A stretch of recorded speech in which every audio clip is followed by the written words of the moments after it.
नमस्कार, मैं हूं मोनिस खान। अमृत विचार देख रहे हैं आप। लॉकडाउन के बाद धीरे धीरे चीज़ों को खोलने की कोशिश ज़रूर जारी है, मगर लॉकडाउन के बाद भी कई ऐसे काम हैं जिनके हालात फिलहाल सुधरते नज़र नहीं आ रहे हैं। बरेली मांझा कारोबार का एक बड़ा केंद्र है, मगर मांझा कारीगरों पर जो मार पड़ी है उससे वो फिलहाल उभरते नहीं नज़र आ रहे हैं। मेरे पीछे आप ये देख सकते हैं, ये तमाम वो अड्डे हैं जहाँ पर कारीगर मांझा कारीगर मांझा सूता करते हैं। इनके हाथों का बना मांझा जो है वो देश विदेश में जाता है, मगर फिलहाल जो स्थिति है वो ये है कि कारीगरों का हाल बेहाल हो चुका है। बरेली शहर मांझा कारोबार के लिए दुनिया भर में मशहूर है, मगर कोरोना ने मांझा कारोबारियों की कमर तोड़ दी है। दिल्ली में 15 अगस्त को होने वाली पतंगबाजी बरेली के मांझा कारोबारियों के लिए हर साल रोजगार का एक ऐसा अवसर है जब पूरे साल की जुगाड़ 2 महीने के सीजन में की जाती है। लेकिन कोरोना वायरस की वजह से हुए लॉकडाउन और मौजूदा परिस्थितियों को देखते हुए दिल्ली के सीजन पर नजर गड़ाए बैठे मांझा कारोबारियों के चेहरे पर शिकन है। ये वक्त मांझा कारोबारियों के लिए स्वतंत्रता दिवस पर दिल्ली में होने वाली पतंगबाजी के लिए माल तैयार करने का होता है। भारी संख्या में दुकानदार दिल्ली के लाल कुआं और गांधीनगर पतंग मार्केट में अपना माल तैयार करके ले जाते हैं ताकि साल भर की रोजी रोटी का इंतजाम हो सके। मगर इस बार मांझा कारीगरों के अड्डे सूने पड़े हैं। काम पहले जैसा नहीं रहा। 2 वक्त की रोटी जुटाने के लिए मांझा कारीगर दूसरे कामों की तरफ रुख कर रही हैं। देखिए, लॉकडाउन के बाद तो जो हालात हैं ये सब आपके सामने हैं। और मतलब किस कदर बुरे हालात हो गए। लोगों के कारोबार बंद हो गए। जो 10,000 परिवार इससे पलते थे उनका काम बंद हो गया। और उसमें उन्होंने बेचारों ने, क्योंकि वो सोशल डिस्टेंसिंग का अंतर था, उसमें वो 4-5 लोग काम करते हैं, तो वो इसलिए इस वजह से सरकार ने उनको परमिशन मिली। वो सब लोग बर्बाद हो गए। और कोई सब्जी बेच रहा है, कोई आलू बेच रहा है, कोई सेब बेच रहा है, कोई रिक्शा चला रहा है, कुछ कर रहा है। और हम लोग के भी हालात बहुत ख़राब हो गए इसकी वजह से कि हमारे सारे कारीगर चले गए। और दिल्ली के काम की हालत है कि लॉकडाउन की वजह से इतने बुरे हालात हैं कि बाहर का ना कोई आ रहा है ना कोई जा रहा है। देखिए, काम तो बहुत ही ज़्यादा मतलब ये कि डाउन ही है। और इस लॉकडाउन में तो और भी ज़्यादा डाउन हो गया है। अब रहा सवाल काम के हालात, तो कुछ ऐसे नहीं है कि जो अपने मुनासिब हों। कारीगरी लाइन की और परेशानियां हैं।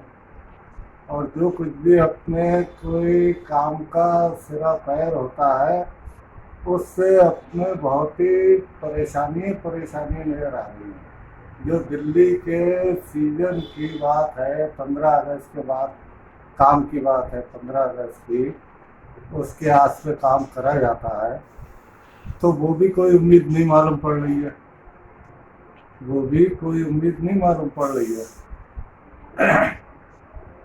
अब रहा सवाल कि परेशानी दिक्कतें इतनी हैं कि सरकार को कुछ हमारी तरफ ध्यान देना चाहिए।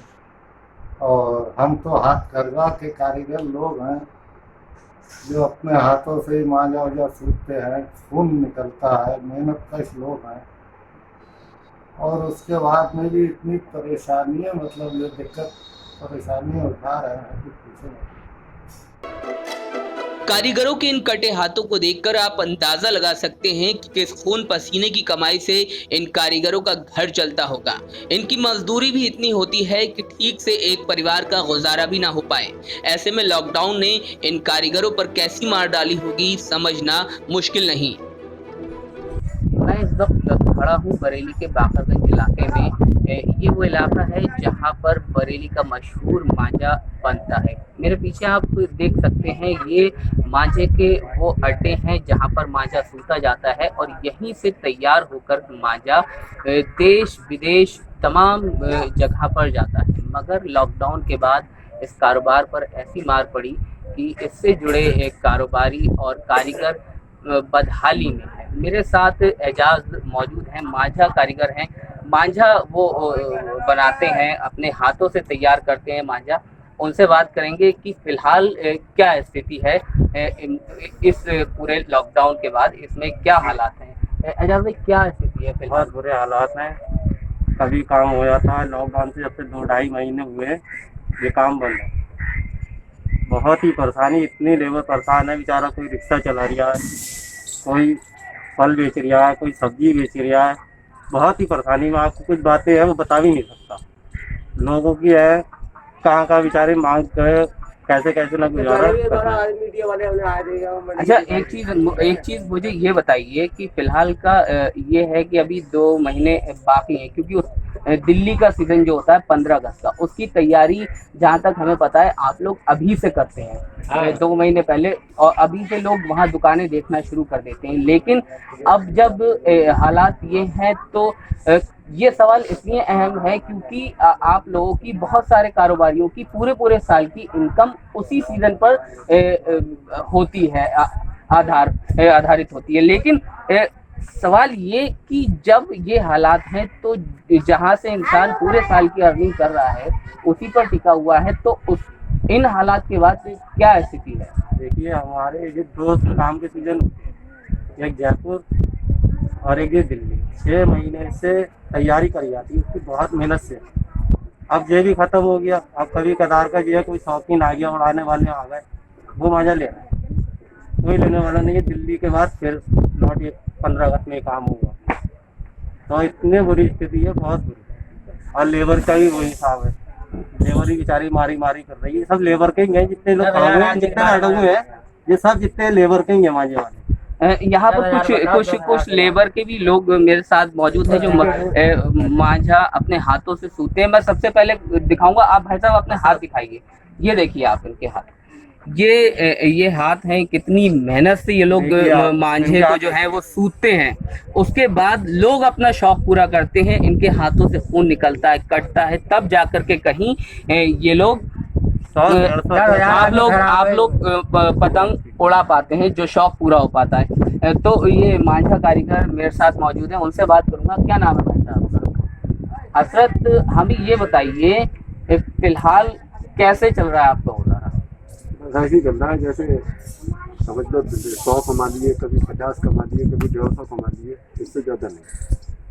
तो फिलहाल मतलब अभी मांझे का कोई अर्निंग मांझे की वजह से आपकी नहीं हो रही है ना।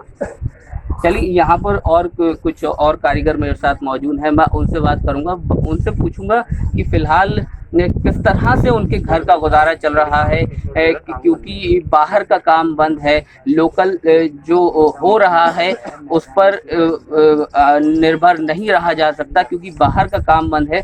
फिलहाल उससे उनकी कारीगरी कैसे प्रभावित हुई है? आपका नाम? यूसुफ, हमें ये बताइए कि जो फिलहाल क्या स्थिति है, कैसा आपका काम प्रभावित हुआ है? स्थिति ये है कि 15 अगस्त का काम, जो जयपुर का काम होगा, पहले तैयारी कर लिया करते थे हम लोग, उसमें हम लोगों की मजदूरी अच्छी हो जाया करती थी, और जो मालिक हैं हमारे वो भी हम लोगों को पैसा सही दिया करते थे।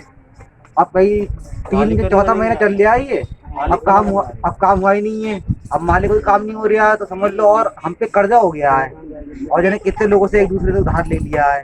इसमें आमदनी इतनी है नहीं, 200-150 रुपये की आमदनी है, और समझ लो 10,000 का गरीब आदमी कर्जदार हो गया है मालिक से ले समझ लो। तो कुल मिलाकर कहना यही है कि हालात ठीक नहीं है, बस से बदतर होते चले जा रहे हैं। बाहर का काम बंद होने से सबसे ज़्यादा असर हुआ है, घर पर खाने की दिक्कत है, रोजी रोटी की दिक्कत है, और ये बिल्कुल कॉमन सी बात है। मांझा कारोबारियों का कहना है कि बरेली शहर में ही करीब 10,000 परिवार लॉकडाउन लगने के कारण प्रभावित हुए। अब जब अनलॉक 1 के जरिए आर्थिक गतिविधियां तेज की जा रही हैं, तब भी उनके काम का सूरत हाल पटरी पर लौटता नहीं दिख रहा। मोनिस खान, अमृत विचार।